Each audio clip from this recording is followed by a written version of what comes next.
مہمان کا رزق ایک سچا واقعہ بیان کیا جاتا ہے کہ کسی گاؤں میں ایک صاحب کا اپنی بیوی سے جھگڑا ہو گیا۔ ابھی جھگڑا ختم نہیں ہوا تھا کہ اسی اثنا میں ان کے گھر مہمان آ گیا۔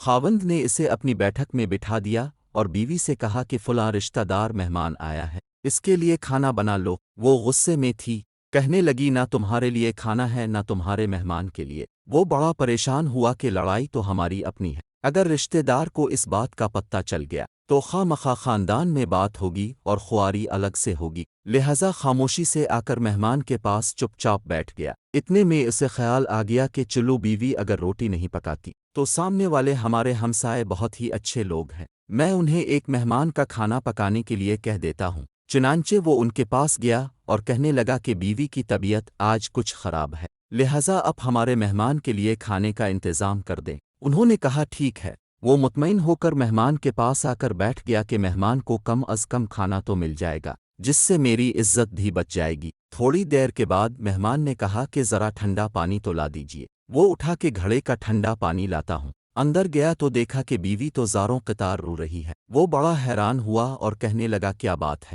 اس نے پہلے سے بھی زیادہ رونا شروع کر دیا، کہنے لگی بس مجھے معاف کر دیں۔ اس کے خاوند نے کہا کہ بتاؤ تو صحیح آخر تمہارے رونے کی وجہ کیا ہے؟ تم ایسے کیوں رو رہی ہو؟ بیوی نے کہا کہ پہلے مجھے معاف کر دیں، پھر میں آپ کو اپنی بات سناؤں گی۔ خیر اس نے کہہ دیا کہ جو لڑائی جھگڑا ہوا ہے میں نے وہ دل سے نکال دیا ہے اور تمہیں معاف کر دیا ہے۔ پھر وہ کہنے لگی کہ جب اپنے آ کر مہمان کے بارے میں بتایا اور میں نے کہہ دیا کہ نہ تمہارے لیے کچھ پکے گا اور نہ ہی تمہارے مہمان کے لیے کچھ پکے گا تو اب چلے گئے، مگر میں نے دل میں سوچا کہ لڑائی تو میری اور آپ کی ہے اور یہ مہمان رشتہ دار ہے، ہمیں اس کے سامنے اپنے جھگڑے کی پول نہیں کھولنا چاہیے۔ چنانچہ میں اٹھی کے کھانا بناتی ہوں۔ جب میں باورچی خانے میں گئی تو میں نے دیکھا کہ جس بوری میں ہمارا آٹا پڑا ہوتا ہے ایک سفید لباس شخص اس بوری میں سے آٹا نکال رہا ہے۔ میں یہ منظر دیکھ کر سہم سی گئی۔ وہ مجھے کہنے لگے کہ اے خاتون پریشان نہ ہو، یہ تمہارے مہمان کا حصہ تھا جو تمہارے آٹے میں شامل تھا،